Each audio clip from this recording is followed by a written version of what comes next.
Okay, well, welcome, folks. We're glad that you're here. And this is the trip where we went to South America. And what you're going to see tonight is our trip to Peru and Ecuador. And the scenery there, the natural beauty is just overpowering. Some of the fortifications, the walls and things left there by the Incas, you're going to see that. These guys were builders. They may have been better than the Whitfords even.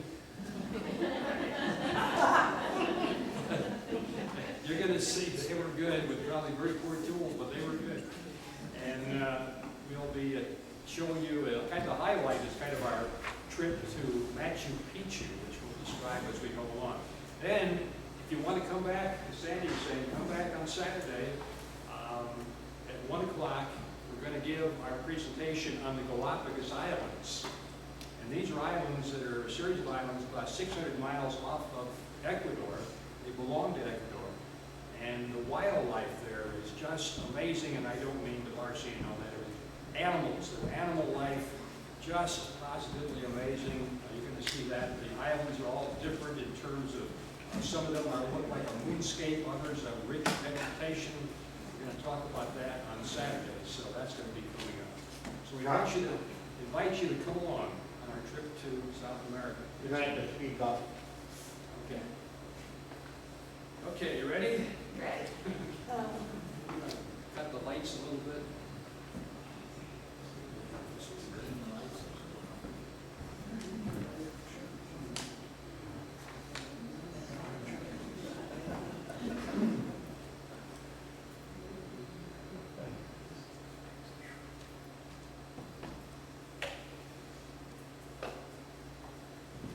I want to give you the full benefit here of what you're going to see. The trip to Galapagos is really fun and it's more scientific. There's much more history in this one, the trip to Peru. That's why we're doing the Peru one here. This is history, and history goes back a long way. When we get to Machu Picchu, you're going to see things that were built back in the 1400s, things like 1450. Here's where we are. You see the Galapagos and Ecuador are right on the equator. In fact, Ecuador is actually, that's why they call it Ecuador, that's why they call it the equator. I don't know. They're named for each other. And Peru is the much larger country. You can see it down there. Have you got a mic? What's that? Have you got a mic? We could bring it up, Sandy. Yeah, but what we've had in the past is it really recorded. So let's try it. You want to bring it up? We're much more concerned about you hearing it than the recording. Yeah, what we need to do here is come in and spend a long time here with the mics, with the cameras, and see how we can work this out. And I'm not a sound technician, but in the past, when the mic is running, sometimes those cameras don't function and you get this roar.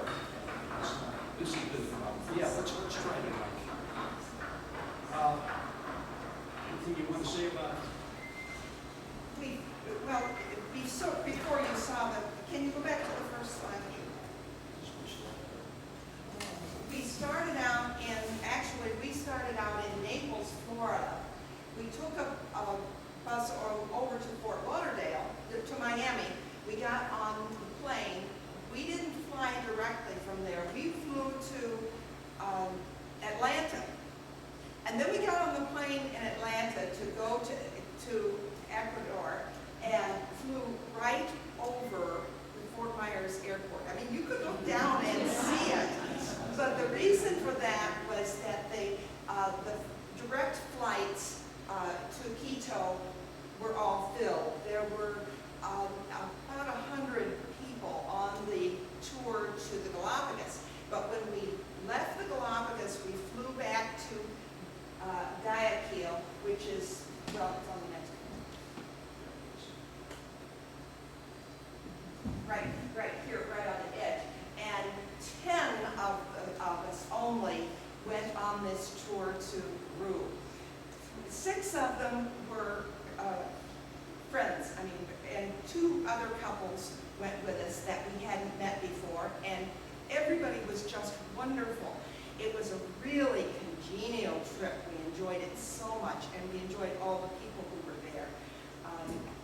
We flew to Guayaquil, and then we went immediately to Lima, flew into Lima, which is the capital of Peru. By the way, Lima is one of the largest cities you're ever going to be in. Population of Lima, one city is 9.5 million. It's huge. It's just positively huge. And it seemed like it when we were there. But first we flew into Quito. Can you hear now? Very good. Okay. And my hearing is supposed to be good. I've got an idea. Move over here. Why don't I want to be that close?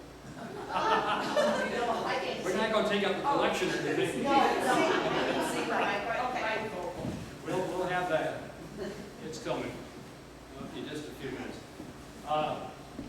If you look along the west coast, geography lesson, you see all those mountains, and that is the beauty of this place. Those mountains are just an incredible thing, and we just never got used to that. They were just so beautiful. In case you're wondering where the mountains came from, there's something called plate tectonics and all of that. But what it means is coming across the Pacific Ocean is a plate of rock, and when it hits the coast of South America, it pushed up those mountains. And so it's like the plate is here, and then it starts dipping down a little bit, and every so often it'll catch, and then it'll go again, it'll catch. And so all those catches and movement make earthquakes. So you've got an earthquake-prone area here. Also, when you have that situation, you've got volcanoes, and so we're going to show you where some volcanoes were. We didn't see any active volcanoes, but we'll show you some pretty deep craters where there were volcanoes, and I think you're going to be impressed. So that's what it looks like. And on the east, you get kind of flat land. So a river that goes through there called Urubamba River will end up actually going into the Amazon and go eastern through the Amazon. So this is what's happening.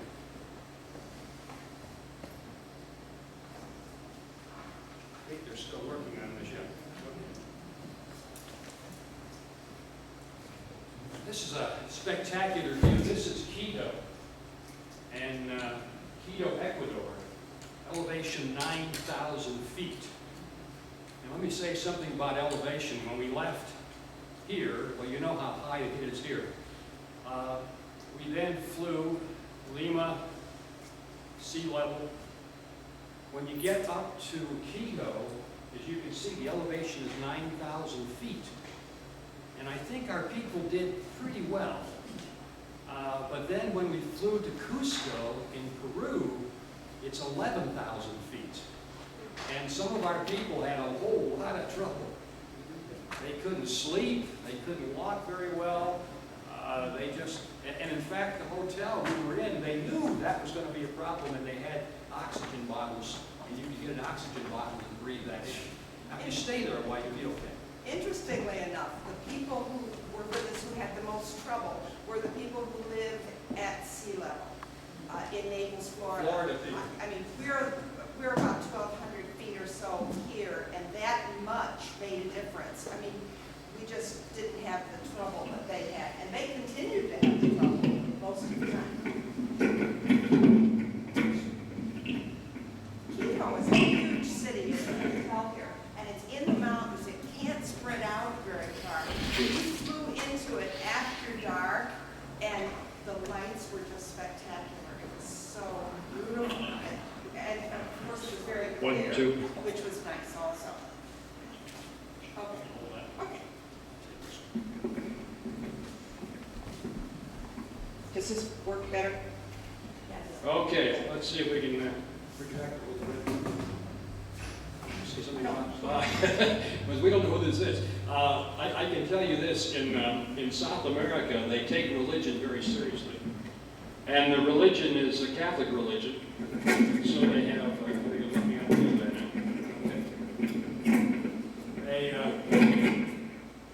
They have some beautiful churches there and some beautiful statues. So on the top of the hill in Quito, Ecuador, This is what, there is this beautiful statue, and we don't know who this is. It looks like they have angel wings and maybe a halo and some more things, but we don't know. This, if you think you've seen beautiful churches, you haven't seen this one yet. It looks on the outside ornate. You can see it's ornate. It's been carved.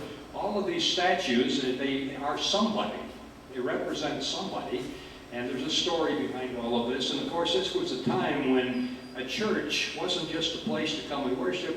It was a place to learn the stories of the Bible. And so these all have some meaning. But when you get inside this thing, and you can see, I'm admitting I did not take this picture, from a ceiling fan or something. There were no ceiling fans. Look at how ornate this is. This was built, do you know when? Do we know when? No, I don't know. Probably 1500s, late 1500s or 16, I would think. And probably took a long time. Some of those will not let you take it. Some of those. You're right. You're right. You're right. In this particular case, they let us take pictures, but we also bought postcards. Yeah, that's true. Look at this. This is ornate, extremely ornate. And in case you're wondering, where did they get all that gold paint? It's gold. It is real gold. You are looking at a gold-plated church sanctuary. The ceiling, the ornate decorations, all of that is all. I think they had expert wood carvers who would carve the decoration, and then they would cover them with gold. This is the reason the Spaniards were so interested in Ecuador and in Peru, because they wanted the gold, and they took away a great deal of it. Look at this. What you see, it is real gold. And look at this. To me, this is just breathtaking. And many of the paintings were done by local people. The Spaniards made schools to teach the people teach the artists how to paint the things they wanted painted. And many of them were done by local people. The Spaniards sent in soldiers, and the soldiers had things the Incas didn't have, things like guns. And so that gave them some advantage. They had some armor, correct? Yeah, I'm going to get to that. Oh, you're going to get that one. I won't give that away, okay. But the Spaniards were very forceful. Then they brought along some missionaries who were also very forceful. And they tried to convert as many people as possible. And if they didn't convert you, they just might kill you. They didn't hesitate. But they also tried very hard to convert people. And even the paintings, in case you were worried about, you don't really think hell's going to be so bad, you could look at this painting and it would give you some ideas that might make you think again. But the paintings, they just look like masterpieces all around the cathedral. Amazing paintings. You recognize some of these people. This is our former band director, Bob Bonamici. And Sue's behind the hand of the guard there. Sue's behind the spear. And I just want to point out that this guard is a real person. And at some point he gets off and goes home. Somebody else comes to guard. They take guarding very seriously in there in Quito. And I don't know how many times in a lifetime you get to stand on the equator. And one of us is in the northern hemisphere, and one of us is in the southern hemisphere. We don't know which one is where.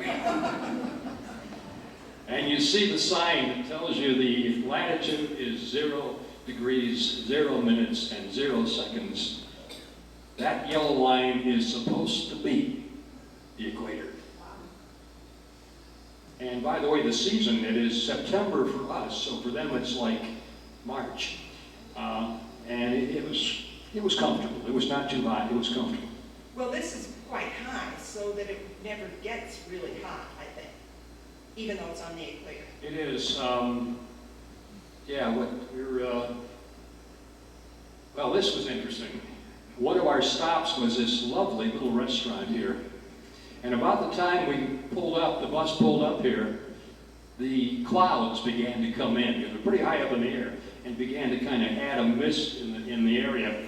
But here's the thing, if you walk, we had a wonderful meal there, good food and all that. But if you walk around the back of this restaurant, what do you see? It does. You got that right. It's right on the crater of an extinct volcano. And see, people are even living down in the caldera there. But it was just so amazing to stand there and see that. We did ask the guide how long it had been since it had erupted, but it was thousands of years. It's really an extinct one. And in case you think you want to get a job as the lawnmower around that restaurant, think it over, but here's another view down that hill. Now, it looks like there's some kind of road or at least a trail down there, and when you walk around in this area, you really have to watch your step. It is something. It almost looks like water. It does. It does. Yeah. Yeah, we think it's a road or at least a trail. But whether anybody has the courage to drive a motorized vehicle there, I don't know. At any rate, we left Quito, we went to the Galapagos, come back on Saturday for that. Now we go to Peru. We stayed in a monastery. I must admit, I have never before stayed in a monastery. I have never gotten that close to being a monk or anything. By the way, when we get up in the morning, they were playing recorded chanting. And you could hear the chanting, so it really made you feel like you were there. The tree, you want to say something about the tree? That tree has a label on it that it's 300 years old. It's a cedar tree. It doesn't look like any cedar tree I have ever seen. It's a broadleaf tree, but it is cedar. And we read the tag on it and brought it home. I brought home a picture of it, actually. This is where they would pass around the oxygen bottle, 11,000 feet. Bob had a particular problem with this, but 11,000 feet, he just didn't sleep very well, he just didn't feel good, and he had to go to bed with the oxygen bottle. Somehow we stood up pretty well. As you can see, they take landscaping seriously here, and the flowers are just very ornate. All the places we went, the flowers were just beautiful. This is, give them your opinion. Well, I'm quite sure this is a picture of Jesus overlooking Cusco. They have, South America does this. You probably even remember from elementary school studying the statues in Brazil and all over South America. They put them up on the mountaintops. They do. They take religion very, very seriously here. And then we took a trip in what they call the Sacred Valley. There were times when people would walk from Cusco, which was the capital for the Incas, up to Machu Picchu. And along the way, there would be places you could stay overnight and get food and so forth, and they called them tombos. So some of the names of places that we saw and stopped at had tombo on the end of the name. Which, as you can see, these mountains are just incredible. Oh, did you see sheep or mountain goats? We didn't. I don't think we did. I don't think we did at all. We saw llamas and alpacas, but they were all domesticated. We didn't see many wild animals at all on this half of the trip. On the other half, we saw them every day.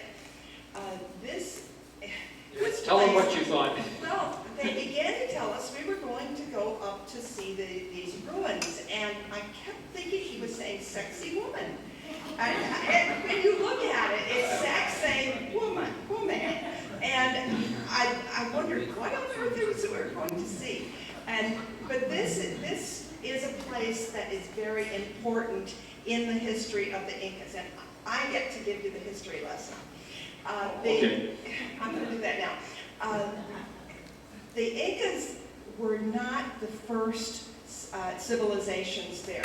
They have found, archaeologists have found ruins from as long as 4,000 years ago. There are ruins there that they found that are roughly about the same time as the pyramids in Egypt, which was really surprising to me. Then they started out along the ocean, where of course they lived on the fish and such. And there are, the land along the ocean is very arid and really desert. But there are about 50 rivers that come down to the ocean from the mountains, of course. And because of that, the people began to move inland along those valleys. There were a number of cultures here and there that were really quite advanced. The Incas were only one of those, and then they began to become much more powerful at about 1400. They had already lived for a long time before that, but they had one main emperor at that time who became very powerful, and he began expanding their empire. It went all the way from Colombia, took in all of Ecuador, all of Peru. So it went all the way from the Colombian border down to the Chilean border. And there were interesting reasons why they were able to do this. The major thing was that they had good agriculture. Their agriculture allowed them to store food. They had plenty of food so that they could do other things. And among the other things that they did was metallurgy. They did not have iron and steel. They had gold and silver mostly. And they were just decorative things. They didn't value them as money, as the Spaniards, of course, did when they came in. But they also did a lot of work with pottery and with textiles. And then they became quite good in the military area, so that they were able to defeat other cultures around, or they were able to talk with them and take them over peacefully. All that other people had to do was just obey their laws, obey the main Inca. The emperor was called the Great Inca, and worship the sun god. Well, you know, these were primitive peoples. What's not to worship about the sun? They were all dependent on the sun. So the Incan empire was able to spread out quite a bit. Their society was interesting. They had, first it was the emperor and his immediate descendants. They were, of course, at the peak of the pyramid in the social life. Next came the families of all the previous emperors. There were 10 or 12 of them at this point. And the family of each one and each one's descendants was called a panca, and their whole life revolved around taking care of the tomb of that emperor and worshiping, actually, that emperor. Then there were other people who were also elite and aristocrats, but they weren't actually related to any of the emperors. And then, of course, on the bottom of the stack was a bunch of people who were the servants of the people on top. But these people, they were not slaves. They worked. Everybody had food. Everybody had clothing. And it was kind of a communistic type of society, or communal society, where they all had all their needs were met, and they all worked for the empire. They worked a certain amount. If a person was assigned to work in the mines, he didn't have to put too much work in, because that was very hard work. If somebody worked in the fields, they probably would work more. They were allowed, their wealth allowed them to build a system of roads. Now, they didn't have the wheel. When you think about it, they didn't really need it very much, because they didn't have any anything to pull around a cart with. The llama could only carry a burden of about 100 pounds. They could not ride. They walked everywhere, so that their roads were trails more than anything else. They had about every 6 miles along their major roads, they had a rest area where they could stop and rest. They had runners who did the messages back and forth, and they could run. They'd run, I guess, at least that 6 miles, and then another runner would take over. And they had food and shelter and all those things that they needed along the way. They did a lot of building. Chuck is going to tell you more about the actual building as well. They did not have any writing, so that what we know about the Incas, it comes to us mostly through the Spaniards. The Spaniards felt that they were a vanquished people. They were not nearly as good as the Europeans. Well, Europeans, we all have felt that way. I mean, Europeans as a whole. We don't anymore, of course. But at the time, they did. When you think about this massive empire, my first thought when we got there was, how in the world, and I thought the same thing before, how in the world did this few Spaniards, it was a small group. They had about 80 horsemen and about 110 Spanish soldiers. And they came and conquered the Inca Empire. And you think, how on earth did it happen? Well, we began hearing this the first day we were in Ecuador, because some of this took place at Quito.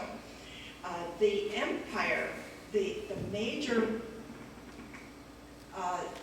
Inca, who was doing very well, no problems at all, had a big family, had 2 sons who were stepbrothers. But the Inca died. A plague came through. Again, the Europeans, they think it was smallpox. You remember that in 1492, Columbus sailed, and the Spaniards immediately moved into the Caribbean. Well, by 1532, when Pizarro came, the emperor had died of this, and his 2 sons did not die of it. They weren't hit by the plague at all. But as sometimes happens in families, they quarreled. The emperor, the son who was in Cusco, in the heart of the major capital, wanted, of course, thought he would be the king. And the one who was at Quito, had his army at Quito, anyway, the 2 of them had a battle, had a war, and the emperor, the son from Cusco was killed. This is like 1532. Atahualpa had just become the emperor. So he starts with his army marching to Cusco to take over. He's on his way. Right then, Pizarro landed with his 80 horsemen and his 110 people, soldiers.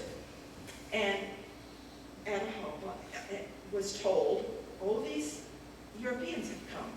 And he said, but, he's the emperor. He's not afraid of them. He's got 100,000 men. So he says, all right, I'll meet them. I'll wait for them. They're heading up into the mountains. And so he sits there and he waits for them. Well, Pizarro and his men come and they go into the town, and he sends word out to the Inca that he loves him and he wants to meet him. So the next day, they wait all day for him to come, and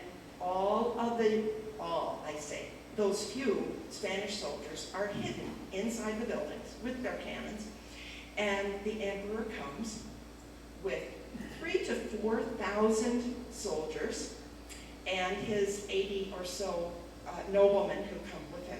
And he comes out into the main part of the square, and nobody's there. All the soldiers are gone. Well, the priest walks out. The first one to meet the emperor is going to be the priest. So he brings out the Bible, and he's showing him the Bible. Well, this man, first of all, they have no written language. He has no idea what this is. He throws it on the ground. Well, the priest said, calls for the people who are all hidden, and they come out and they kill everybody. They slaughter everybody, except for the emperor himself. And Pizarro himself does wound one of his men by, because he's about to kill the emperor, and he wants to save that emperor. You know, he's worth money to them. And so, as I said, all those people were killed, and he takes the emperor captive. Now remember, the Incas are fighting with stones, clubs, and wooden poles, and that's about it. They knew how to use a bow and arrow, and maybe they used it for hunting, but they didn't use it much in battle at all. They had never seen a horse. A llama is the biggest animal they've ever seen. And you know, llamas are nice. They're domesticated. So these men come charging in on these horses, frightening. The Spaniards also have body armor on, and they have spears, and they have cannons, and they shoot. The first thing they do is to shoot the cannon at them. So they take him captive, and he finds out that they're very interested in gold, and he thinks they must use it either as medicine or as food, because he can't see that gold would be worth, I mean, what else would you do with it? So he says, all right, I can get you a huge room filled with gold and twice with silver. So Pizarro says, okay, you do that, and I'll let you go back to your being king. Well, they come, and they bring him all of this gold and all of this silver. And then he decides he can't really let this king go, and he kills him. Well, it gets a lot of people, when they find this out back in Spain, they don't like that too much, but they do like it when he sends back all the gold and silver. So eventually, after a couple of years, he appoints the younger brother of these two brothers, who are both now dead, as a puppet emperor. And so he becomes the emperor, but the Spaniards are being so wretched to the people that he finally decides we're going to rebel. So he does, and he goes up to a Saxon woman, and he takes his army up there, and it overlooks Cusco. So he then goes to battle Cusco. They battle them by raining down on them rocks that they have heated, and the hot rocks landed on the thatch roofs of the town, and that's quite a bit of damage. But for some reason, the building where the Spanish soldiers are does not get burned at all, doesn't get damaged. So they come up, the Spaniards come out, get a hill opposite this fortress, and eventually take it over.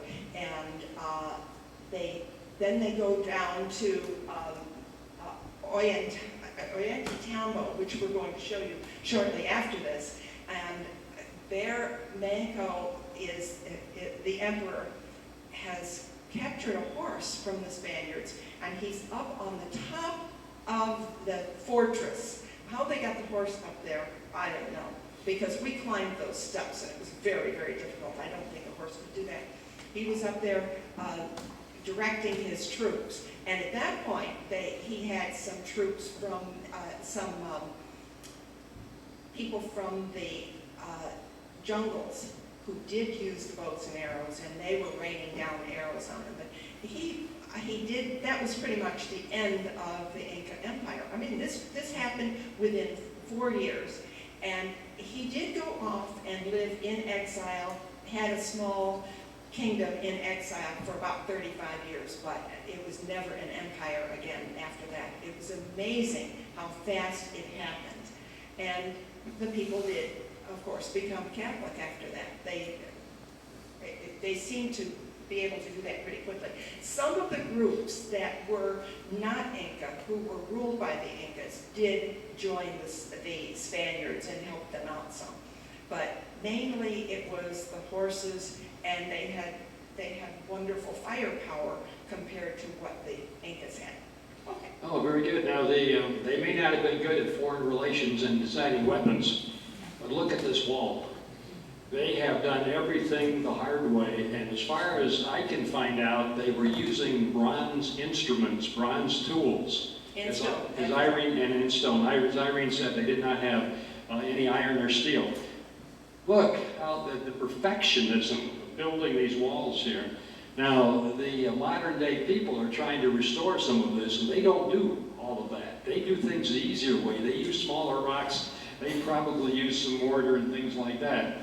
They're trying to rebuild this, and so then we moved along in Peru. So here we are, first stop, which was called, what was this called? I forgot. It was the animal place. So we're making some friends here in the animal place.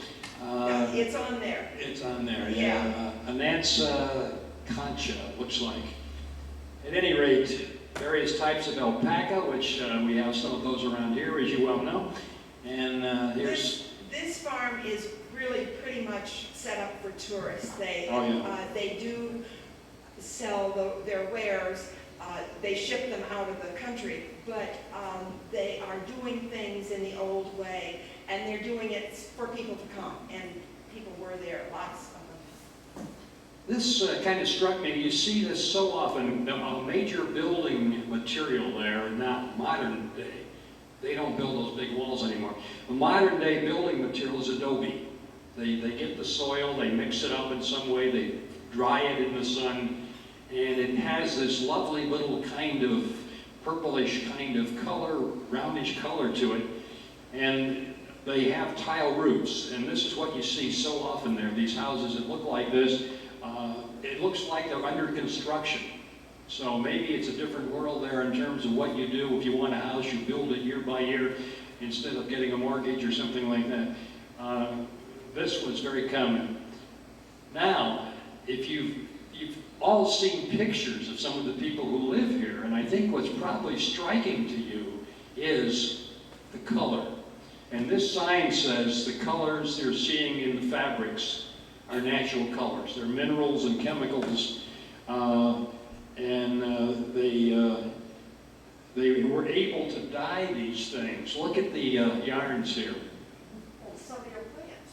Yeah, They were colors. taken from Right. plants. They knew what plants to do. They knew how to get the colors out. I don't know how they do in the washing machine, but at any rate, they look terrific here. And here is a woman. You can see what she's wearing, and you can see what she's creating on this relatively simple loom, and creating some of these beautiful, beautiful creations. The land looks like a rug. Well, I'm sorry? Looks like a rug. It might be. Or some of them, in fact, we bought a table runner that is about that width. Yeah. They probably, again, this was for tourists, and I'm sure not all of their cloth is woven this way anymore, but they have not lost the art of doing it. and we just love this picture. Look at it. It could be 3 generations here. Certainly, there are 3 generations, but I mean, they could all be related. And even the little kid, is learning the trade, looking around, seeing what's going down here. You want to talk about potatoes? They had, one of the things I didn't tell you about was that when they worked on their farming, they arranged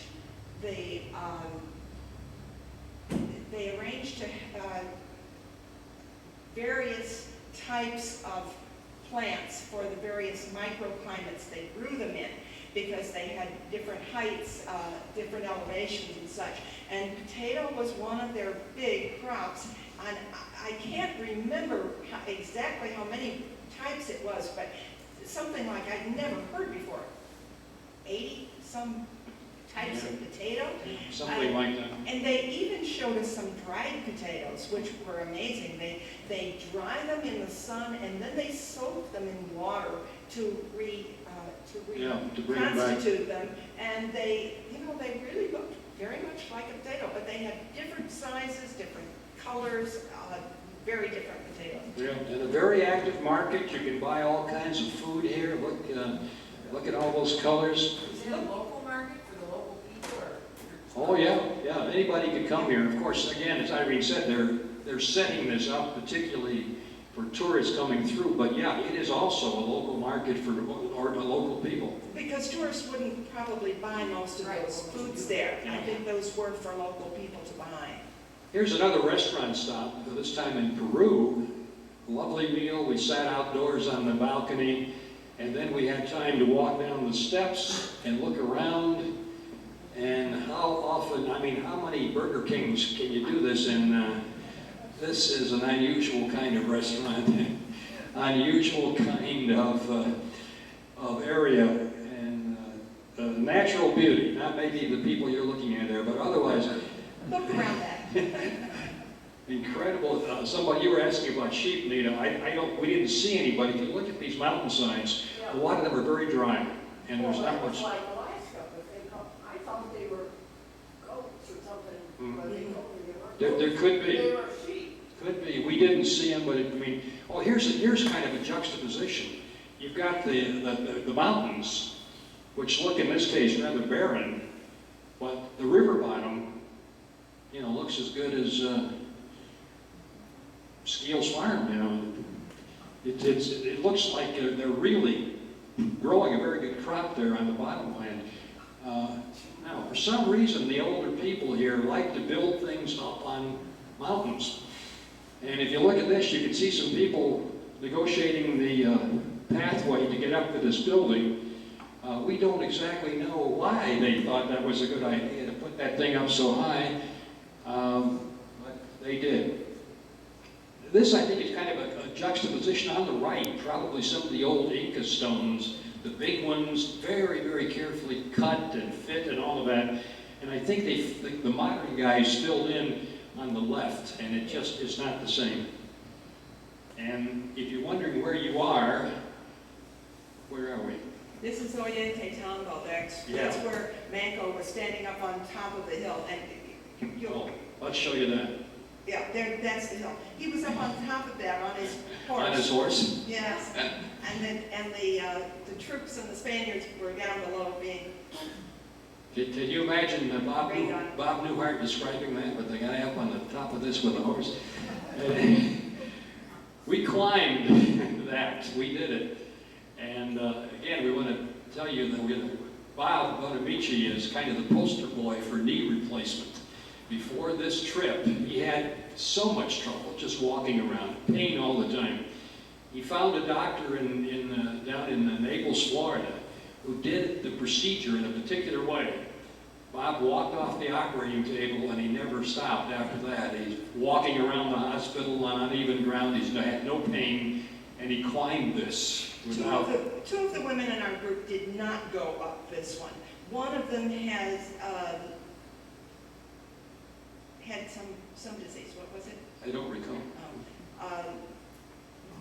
Anyway, another woman stayed down with her, but that was more high climbing than when we went to Machu Picchu, and I think they wanted to save their energy for the next day. Here you can see a building up on top of the mountain. I think it was called Olcott's Barn or something like that. Well, that's like how the best way about it is. Really? Whatever they were storing up there, it must have been awfully hard to get it up there. And again, as Irene said, they've got llamas carrying about 100 pounds. They've got no wheels, no wheelbarrows, no carts. You don't want to bring a cart down that. No, but they did have a lot of labor. because everybody worked for the farming was done communally. Highly organized. And everybody worked, and everybody pretty much worked in agriculture. The books I read said that even the emperor did a ritualized turning of the soil because the agriculture was so important to them. On the trip, I had a birthday, and so my friends said to me, well, what would you like? What can we do for you? And being a little whimsical at the time, I said, no big deal. Just give me some dancing girls. Well, that didn't happen right away. And so we're out there in the Galapagos Islands, and we saw some of these albatrosses going through their mating dances. So that was about as close as I got to dancing girls for a while. But then, when we started up to Machu Picchu, we got on this train here called the Hiram Bingham Express. Orient Express. And some of the local people here were performing for us, and so I finally got my dancing girls. And there they are, looking good. This is the inside of the train, and this is one of the best things. You get this tremendous view, you get great modern conveniences, you get a good meal. It's a nicer train. Oh yeah, it was a nice one. And here's a little band playing. You want to tell them about the kid? This little boy looked like he was, I don't know, 2. Of course, maybe they're short in stature, he might have been 4. He kept perfect time on that drum. We were all just amazed at it. This kid was great. There he is. And this was not a complicated, or not a simple thing they were playing. This had a lot of rhythm to it. We took some pictures out the train window, and they came out pretty well. There's some more of the adobe we told you about. It's just a very, very common building material. And a scene you probably haven't seen around Fabius in a very long time. And maybe some of the old-timers might say, yeah, I saw it somewhere, but we did see this. A couple of oxen, the farmer plowing, and the land looking pretty good. One of the things we noticed on this trip was we'd see children out in the fields, and it was during the week, and we couldn't imagine why they weren't in school. When we were in the cities, in Cusco, we saw the children going to school all the time. But out in the country, we saw them loose. And of course, since we were all teachers, we all thought about that. Yeah, they thought about that. The track ran along the Urubamba River, and so we saw some beautiful signs there. This, they claimed, looks like a grumpy old man, and if it looks like somebody you know, don't tell him. And so often, terraces, when those Incas built a terrace, it had staying power. It really was built. You know, here's something maybe built 500 or more years ago. It's still there. Well, there's some more rapids and all. And as we got closer to Machu Picchu, so if you can imagine now, we started out in Cusco. And Cusco is 11,000 feet.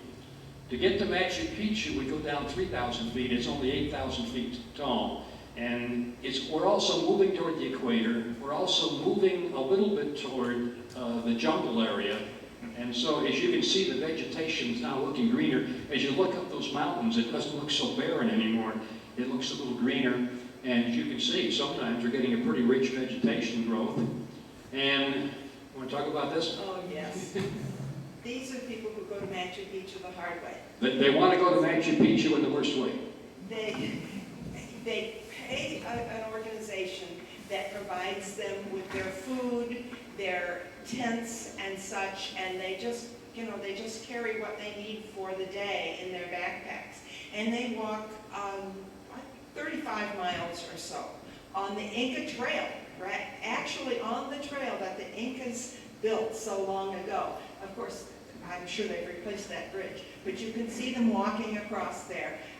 On the way home, we were waiting for the plane in Lima, and there was this young man in front of me with his backpack, and I said to him, were you just on the, did you just go to Machu Picchu? And he said yes, and he had hiked, and then I told him we went on the train, and he really looked down his nose at me because that was the easy way to go. It was much easier than hiking that far. Here again, you see, you get in some of these bottomlands, you get some pretty good crops, it looks like. That's the corn crop looking pretty good.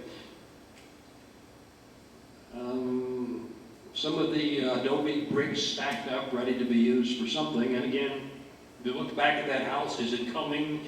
Is it going? We don't know. And now, we have now arrived at the Machu Picchu area. This is not Machu Picchu yet. Now we have to get on a bus. And the bus goes up these switchback roads that are very narrow, and you wonder, how in the world can these guys do it? And my first thought was, this road surely must be only one way. It's so narrow, and we're driving a big bus, but it's not. These drivers, they knew exactly what to do and when to do it and when to pull over and all of that. And we were apparently in no danger, but we started up to Machu Picchu. We looked out the bus windows and you could see the road here, and then here, and then here, all the way down the side of the mountain. It was a little scary, actually. Machu Picchu itself is about 1,500 feet above that last picture. And it is steep. It is steep. You're going to see that. We'll zoom through these pretty quickly. But here they're restoring some of the work, stonework here, and analyzing it and studying it. But look at those mountains in the back. Look what they look like. Imagine how many people, how long it must have taken. They not only had to stack those rocks up, they had to quarry them. And they had to split them. And they had to split them in a way that they can put them together and make them stay. So we ask, how much of this had to be restored? When Hiram Bingham discovered this, sort of discovered in quotations, I'll tell you why later, we discovered this, it was jungle. The jungle had reclaimed this thing for about 350 years. It had to all be taken, the jungle had to be cleared away. But look at those steep mountains. One of the things we heard there was very often when somebody would die, an important person, they would take their body and take it up to the top, or at least onto that mountain. Can you imagine anybody doing that? Taking a body up that mountain? Oh. Oh, this is kind of interesting. They didn't build everything carefully. That thing you see on the left is a guinea pig hutch. The guinea pig is a native animal of South America. So they just stacked the rocks up, put the guinea pigs in there and raised them, and you may wonder why they're doing that. If you look on the right, you will see a picture that you may think you recognize at first, the Last Supper. And instead of just things like loaves and wine, if you look on the table very carefully, you will see a guinea pig. And so they were assuming that at the Last Supper it would be appropriate for Jesus to have a guinea pig. And so it is. There it is, 8,000 feet above. That doesn't show nearly as well as it does on my screen here, but that white area is where Machu Picchu, that's the Machu Picchu area. Now, what is that? One of the Incan emperor, for whatever reason, decided to have a kind of a summer house, or a retreat house. And he could go there, maybe in the summer, it'd be maybe a little cooler, it's more in the jungle and so forth, maybe a little warmer if you wanted warmth. He could go there. And so hundreds of people went to work to build all the things that are there in Machu Picchu. And look how high up it is.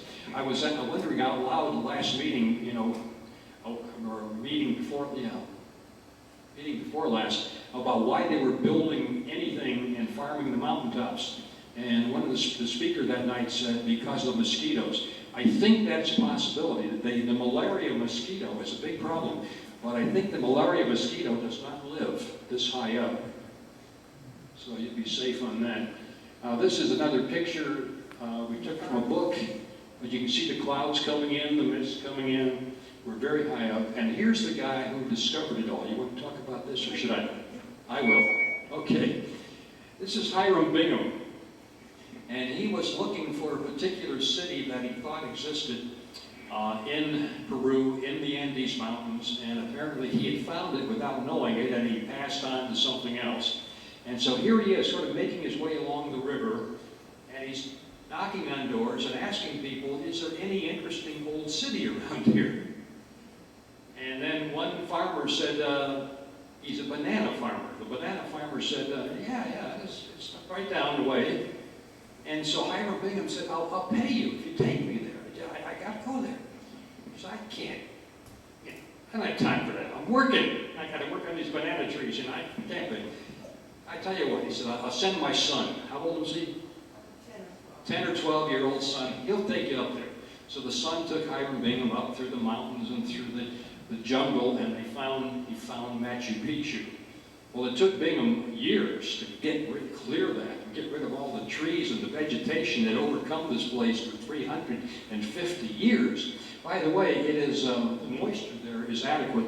They estimate that the rainfall was about 77 inches a year at the time the Incas lived there. So that would be very fertile land. Well, look what they built.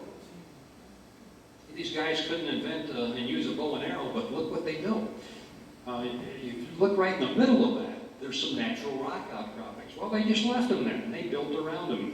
And they call this the artisan's wall, meaning artists did this. It's so artistic, it's so wonderful.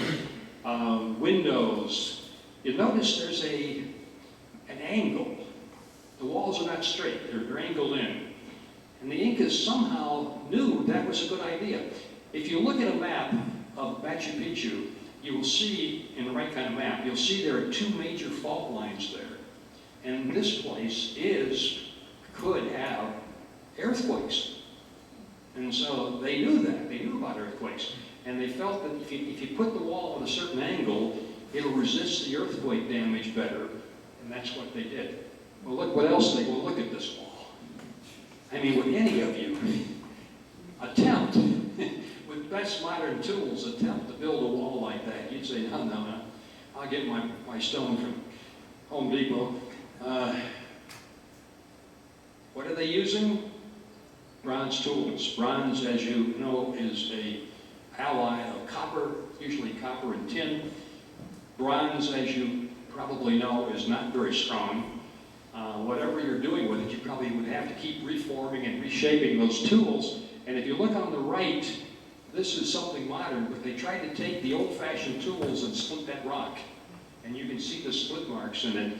And just think how many times people had a quarry, would have to split and pound those wedges and all of that. This thing down here is one of their artwork. It looks like a man pulling in a fish with a rope. I have no idea why that would be a good idea, but artistically, it is really very beautiful. And so there it is. And there's some more of their tools, and they did have stone tools also. We're running out of time, so very, very quickly, this is the way they would put in the foundations. And they're putting in humus, compacted earth, sand, gravel, and on the bottom, granite. Much of these stones that they are breaking up, are granite. One of the hardest stones you can deal with, they're granite. And they were doing it all the time. The terraces were built. Look at all the stuff they got in there. Filled up with soil at the top, but sand, fine gravel, medium gravel, large stones. All this done in a very precise way, and we can come today, 400 or 500 years later, and that stuff's still there. It's still there. It's an amazing thing. This shows you, this is called the Temple of the Sun, that rounded thing. It's also the place probably where the royal family stayed nearby. Look at these. This probably had some kind of special significance, some kind of religious thing that happened up here. This is the highest point. This is on the right. That's the highest point. They call that the pyramid. And these are very religious people. They probably had some, they had priests there. They did certain things up there that were part of their religion. And look at how many stones, not only stones, but they would take a huge rock and level it off. I think we've got a picture of that coming up. Let's see. Oh, look at the one on the right. They got a little gap in the rocks. They don't like that. So look what they did. They cut whatever, probably granite, make a little hourglass figure over there. This thing on the left is indicated, that little ditch there is a typical water ditch. It's only inches wide, inches deep, like 4 by 4, 5 by 5. They had springs nearby.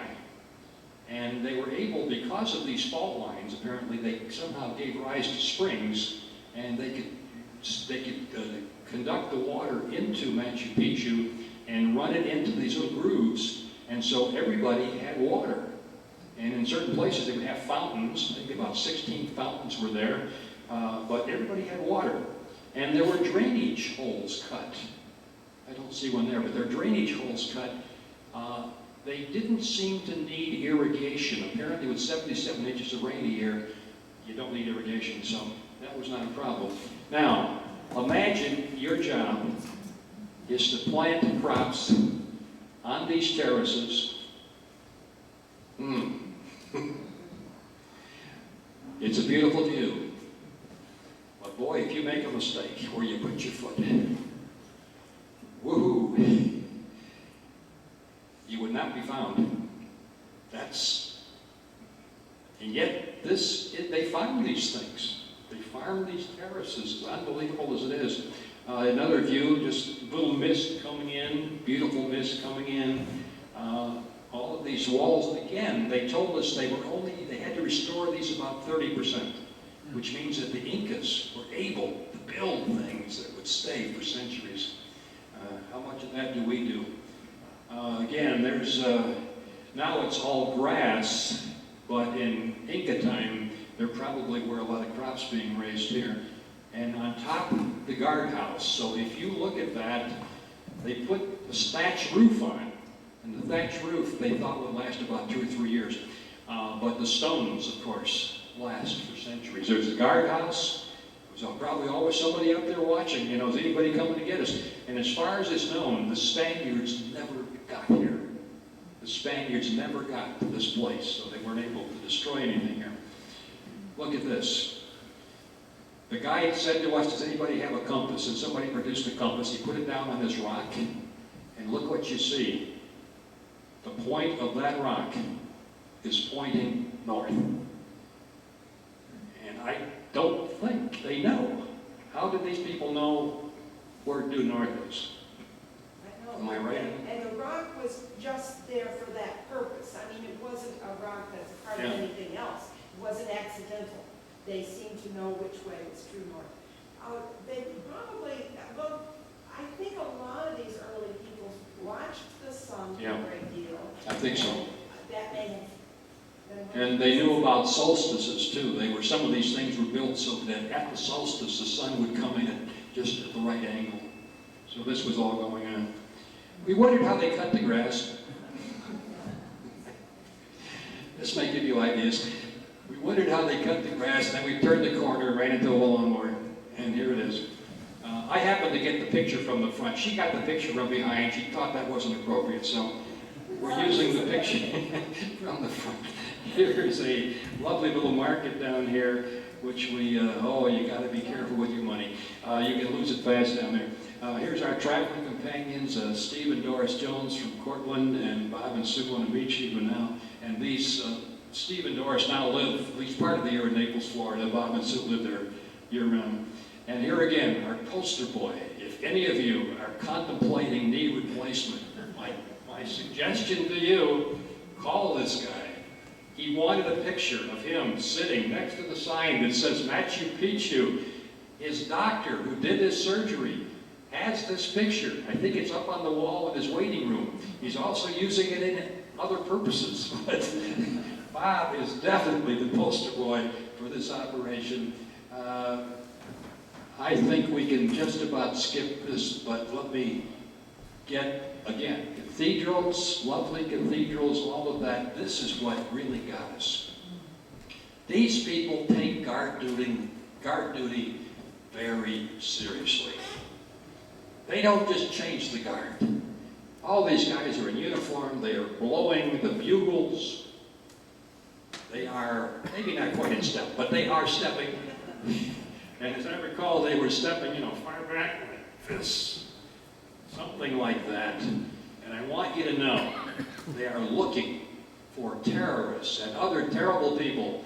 And the reason we know that is there were vehicles, military vehicles, even armored vehicles parked around there. And look at this guy. We were not going to tangle with him. We left him alone. All we did was take his picture. We just left him alone except for that. Here we are in Naples, resting up, having a little recreation, a little sun. And if you know Sue Amici, knows her. If you she sings with a group called the Sweet Adeline Group. They have done contests. They have done some little bit of touring. They have won awards. They went to Hawaii and won some big awards there. And one of the songs that they sang, you can probably guess, one of the songs that they sang is How Much Is That Doggy in the Window? And Sue did this for that. She made 17 of those costumes. 17. Hard to believe. In our parting thought, we recommend it to you all. It's been fun.